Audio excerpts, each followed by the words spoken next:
1999 में जब हम थे, हाँ, तो वो हम थे रेल मंत्री ही, और वो एक्सीडेंट वहाँ हो गया था। वहाँ जा करके देखे, और जब लोगों के मृतक लोगों को देखे हमको इतनी तकलीफ हुई। और वहाँ से जब हम आए, हमने रास्ते में भी कहा, और श्रद्धेय अटल जी को, प्रधानमंत्री जी को हमने कहा कि भाई हम रिजाइन करते हैं। लेकिन अब नई सरकार आई है, उसने बजट को ही खत्म कर दिया। तो इन लोगों को कोई सेंस है जी? आज जो है प्रधानमंत्री, उनको सोचना चाहिए ना कि उनके राज्य में कितना विकास के लिए गए, कितना काम किया। इन सब चीजों को तो यादें नहीं रखेंगे। मुझे बड़ी तकलीफ हुई है, और मेरे कार्यकाल में जब हुआ तो आप समझ लीजिए रिजाइन करने वाले बहुत कम, 1-2 लोग, और हमने कहा कि हम किसी कीमत पर, और उसके बाद में सब चीज को कितना संभाला।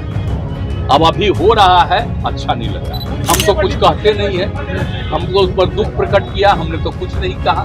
लेकिन अब आज आप पूछ रहे तो आपको कह रहे हैं रेल मंत्री को इस्तीफा देना चाहिए सर। हम नहीं जानते। देखिए, ये हम किसी के बारे में कुछ कहने वाले नहीं। ये तो हम अपनी बात बता दिए, तो पूरा कह दिया जांच, और जांच करके एक्शन होगा। तो जो हम श्रद्धेय अटल बिहारी वाजपेयी जी की सरकार में थे रेल मंत्री, और उस समय भी कहीं कहीं तो हमने तो बार बार हम कहते थे रिजाइन कर, हम नहीं करेंगे, तो उन्होंने कहा कि नहीं इस काम को करिए।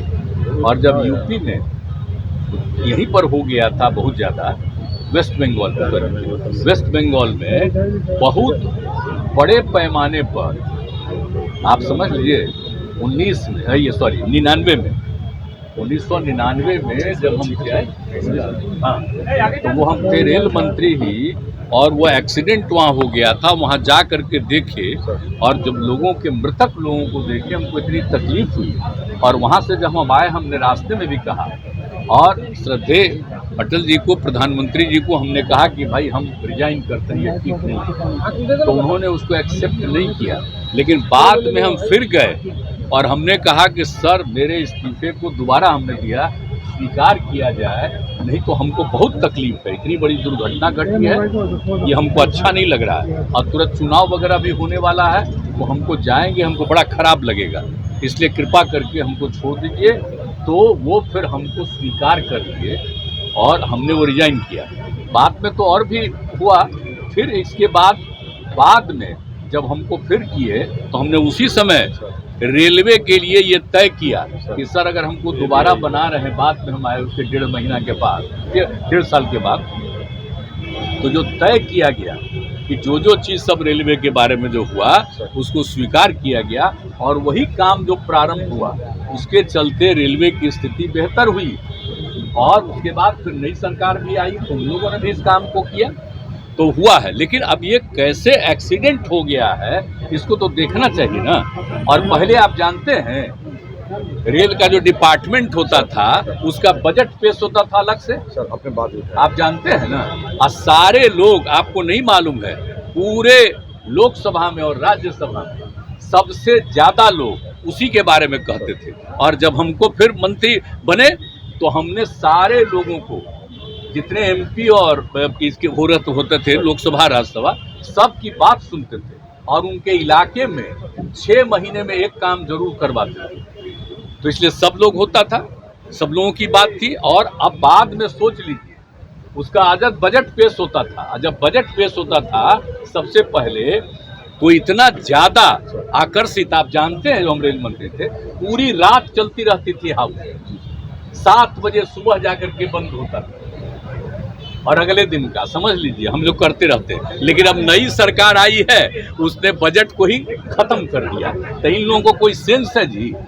आज जो है प्रधानमंत्री, उनको सोचना चाहिए ना कि उनके राज्य में कितना विकास के लिए गए, कितना काम किया। इन सब चीजों को तो यादें नहीं रखेंगे, तो छोड़िए ना, हमको उन सब की बात नहीं है। लेकिन मुझे बड़ी तकलीफ हुई है, और मेरे कार्यकाल में जब हुआ, तो आप समझ लीजिए रिजाइन करने वाले बहुत कम, 1-2 लोग, और हमने कहा कि हम किसी कीमत पर, और उसके बाद में सब चीज को कितना संभाला।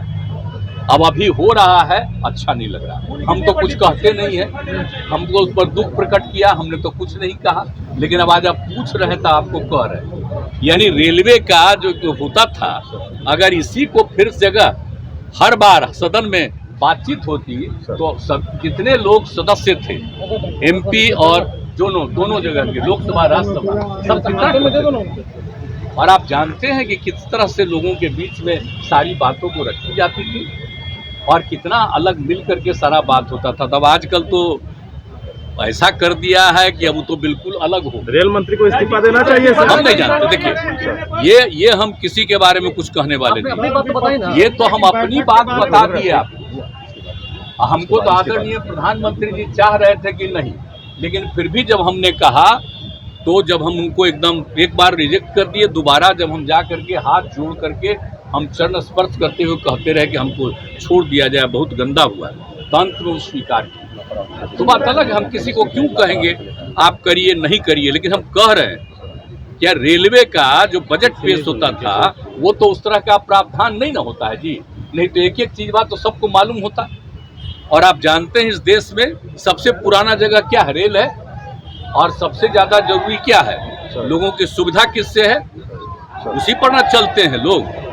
तो ये तो बहुत जो आवश्यक चीज है, लेकिन उसको छोड़ करके लोग अपने ढंग से आजकल काम प्रचार प्रसार कर। सर एक सवाल है सर, तो पूरा कह दिया जांच करके, और जांच करके एक्शन होगा, और जो अगर ठीक से नहीं कर रहा तो उसकी जगह पर कोई दूसरे तरफ से करवाया जाए। पहली बार गिरा था, देखिए हमको बहुत तकलीफ है, आप जान लीजिए। हम तो चाह रहे थे बहुत जल्दी हो जाए, आखिर मेरी इच्छा थी ना जी। हम सब जगह घूमते थे तो उसी समय हमने कहा ये सड़क, ये पुल बन जाएगा तो लोगों को बहुत सुविधा होगी। बन जाएगा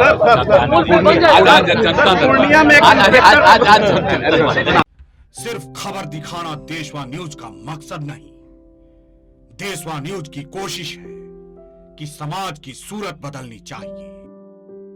देशवा न्यूज पर वीडियो देखने के लिए लाइक करें, सब्सक्राइब करें, साथ ही बेल आइकन दबाना न भूलें।